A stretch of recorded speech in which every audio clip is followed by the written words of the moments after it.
Ratusan boneka-boneka ini bukanlah produk baru, melainkan boneka bekas pakai yang tengah dirapikan dan dikemas ulang. Bukan pula untuk diperjualbelikan, namun untuk diberikan kepada anak-anak yang kurang mampu. Sudah 2 tahun berjalan, Risma Norman dan Nawawi suaminya mengumpulkan mainan-mainan bekas ini. Ada boneka, mobil-mobilan, peralatan masak mainan, buku bacaan anak, buku gambar, bahkan krayon pun ada. Semuanya mereka kemas semenarik mungkin. Selain untuk mereka salurkan ke panti-panti asuhan, mainan ini juga akan mereka salurkan pula kepada anak-anak korban bencana. Ya awalnya itu mainan-mainan pribadi.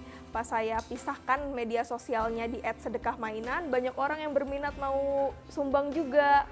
Akhirnya kita cari-cari tempat untuk penyalurannya yang tepat kemana gitu.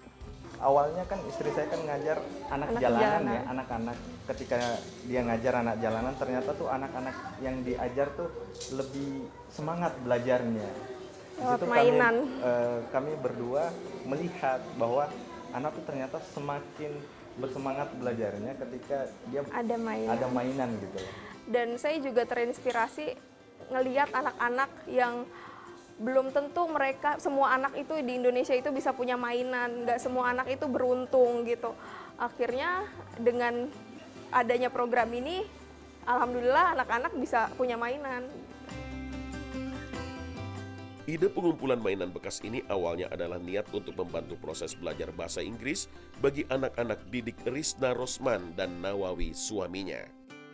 Sebuah kelas kecil yang beranggotakan puluhan anak jalanan di kawasan Cikapundung, Bandung. Sebelumnya, pengajar bahasa Inggris konvensional yang mereka berikan kepada anak-anak jalanan kurang mendapat respon. Sebab anak-anak didik mereka sudah lelah dengan aktivitas mencari nafkah sehari-hari. Beberapa boneka tangan sebagai pendukung metode bernyanyi dan berdongeng pun masih kurang memadai. Hingga Risna Norman dan Nawawi akhirnya mencoba mengumpulkan berbagai mainan bekas sebagai peraga dari kerabat dan kenalan mereka. Tak mereka sangka pengumpulan mainan ini mendapat respon luar biasa.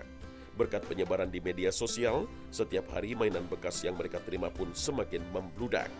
Hingga pasangan suami istri ini memutuskan untuk membantu menyalurkan mainan-mainan ini kepada anak-anak kurang mampu. Kini dengan bantuan beberapa volunteer, usaha ini terus berkembang. Dan rumah tinggal di Bekasi ini pun harus mereka sulap menjadi kantor sekaligus base camp mainan bekas yang mereka tampung. Sedekah memang tak harus berbentuk uang. Sekedar meringankan atau membuat orang lain berbahagia juga adalah sedekah. Inilah yang tertanam kuat di benak pasangan suami istri ini. Mainan-mainan bekas layak pakai ini mereka anggap sedekah yang harus mereka salurkan kepada orang-orang yang membutuhkan. Ada kebanggaan tersendiri ketika orang yang menerima sedekah tepat sasaran seperti anak-anak panti asuhan di Bilangan Depok ini.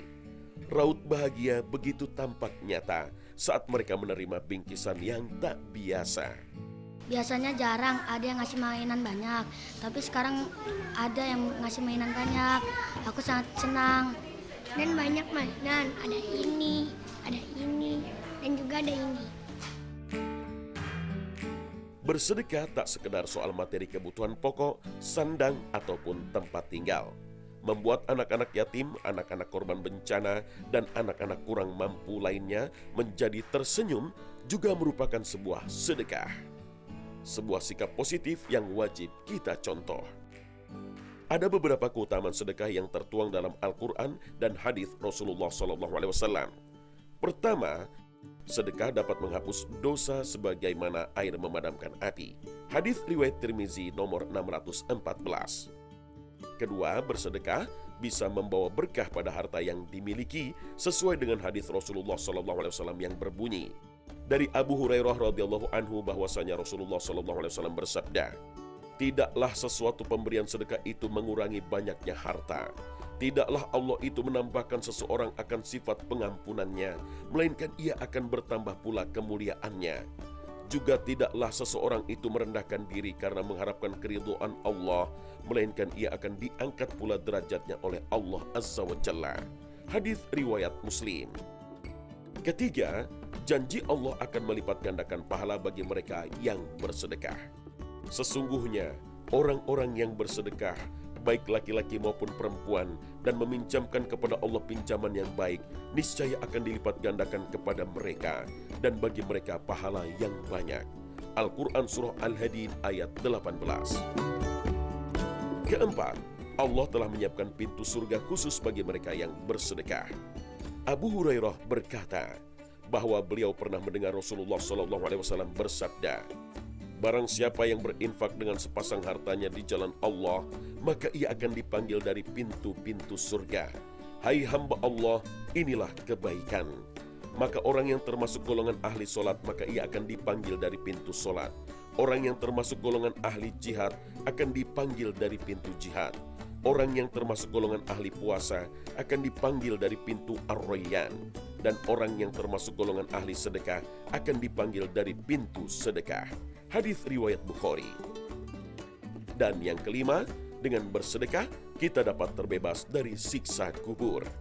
Barang siapa meletakkan tangannya di atas kepala anak yatim dengan penuh kasih sayang, maka Allah akan menuliskan kebaikan pada setiap lembar rambut yang disentuh tangannya.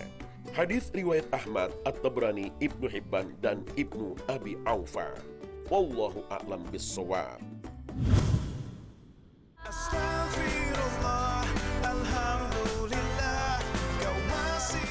Nah pemirsa, sampai di sini akhir perjumpaan kita hari ini.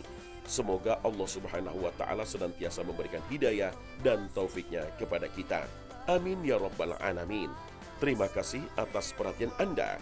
Wassalamualaikum warahmatullahi wabarakatuh.